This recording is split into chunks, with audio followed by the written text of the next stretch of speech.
iko sai Allah, 'yan matan wadanni suna lokaci tare da baza capacity da 'yan samari.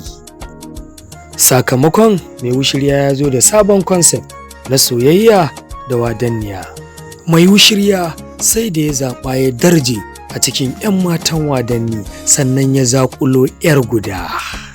Wannan ya sa matasa suka ara suka yafa, wai 'yan matan wadanni sun fi iya soyayya.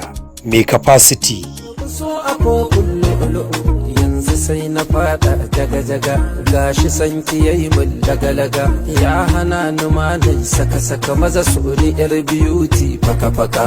Yanzu halin da ake ciki, burin duk wani sele ya ga ya samu tasa 'yar gudar.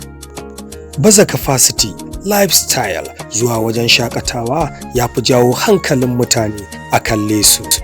Samari sun ce yayi shi ke tafiya da zamani. In dai mace ba wada bace, to a kai kasuwa.